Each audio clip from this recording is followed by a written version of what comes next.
Hey, what's going on, guys? It's TBNRfrags, aka Preston here, and welcome back to the KEM Strike with Everygun series in Call of Duty Ghost. I hope you guys enjoyed yesterday's episode with the Honey Badger. If you guys did, or if you missed it, you can check out the link in the description to go check that out. And also, as always, leave a hot and spicy like down below on this video. Only takes a second. We're going for 10,000 likes on this video. That would be fantastic. So, anyways, for today's episode, I got for you guys is the CBJ-MS SMG. And I don't know, I really like this SMG just because it looks really cool. It's really sleek. It's just like a really compact, you know, awesome looking SMG. And I really like the way that it shoots and the way that it handles. I don't know why, but there's just like an I'm not sexually attracted to this gun. I'm just attracted to it. I find it very appealing and I like it a lot. I don't know if that sounds weird, but anyways, so this is the fastest firing SMG in Call of Duty Ghost. And we all know what that means. The fastest firing SMG does the least amount of damage at like medium to long range distances, and it falls off hardcore.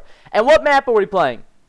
We are playing a map that looks like Skyrim and Scotland had a baby, and this is what happened. Like, this is what happens when Skyrim and did I say Skyrim? I just said Scotland. This is what happens when Skyrim and Scotland hooks up. This is what happens, man. And this map honestly is too beautiful for a Call of Duty game. Like, hands down, this map is gorgeous. Like, it's also way too freaking big. I don't know why they managed to put a map this size in Ghost. You know, it reminds me of a map in Modern Warfare 2, one of the DLCs. I can't think of the name right now, but it was like a really big desert map, and it had this really cool glitch where you could like get inside of a rock and kill people and be invincible, and I remember doing that a long time ago on Xbox. And anyways, I'm getting distracted from the commentary. So anyways, when I loaded this map, and I knew what gun I was using, I was like, oh great, you know, using an SMG on this freaking huge map, I was like, there's no way I'm gonna get a KEM, and I managed to pull it off in like 4 minutes, which is actually pretty crazy considering, you know, how large the map is. And like, I never usually do very good on this map, but the one thing that we did really well as a team is that obviously I'm not playing with like any, you know, real like friends or anything like that, but our team managed to do things like really good and kind of like, you know, pick people off. We were spread out really well so we could pick off any, you know, like reinforcing guys that were trying to go to get the C flag or any flags.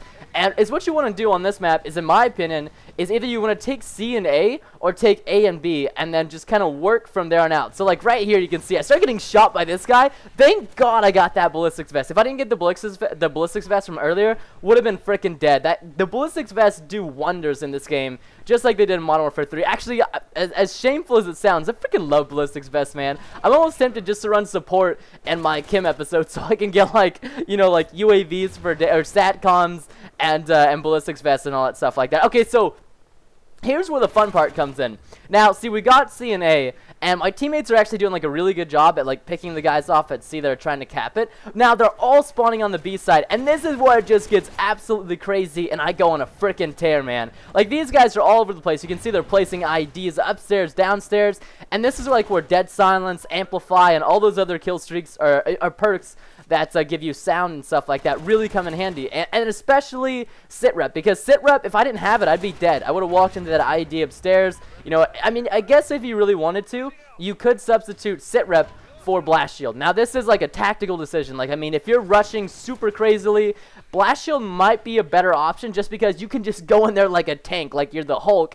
and just take IDs up the bum like a champ and not have to worry about it. However, that typically is not my playstyle. My playstyle is very, I want to say it's elegant, if that makes any sense. I'm a very elegant player in the sense that I just like to mind freak my opponents. I like to, you know, just kind of play with them, play ring around the rosy, and then shoot them in the back. That's just how I am. That's how I've always played Call of Duty. So it tends to work out really better for me if I have sitrep, because I can use that to my advantage. I can be like, oh, there's an ID there. I don't want to even go anywhere near it because the enemy's going to hear it when it blows up, or it's going to say, you know, IDs have been exploded, or whatever it says, you know, it'll alert them that somebody's in that area. So I really like sitrep for that purpose, just because I like to play a smart game of Call of Duty. I don't like to, you know, rush in blindly. A lot of people think I just rush in foolishly, but there's actually a lot of strategy behind my rushing. But I find this hilarious right there. I set off the guy's ID, and it blows up back in his face, and it gives me the freaking KEM strike. Like, how hilarious is that? One of the most scumbaggy pieces of equipment in this game blows up, backfires in your face, and gives your enemy opponent a KEM. I thought that was hilarious. But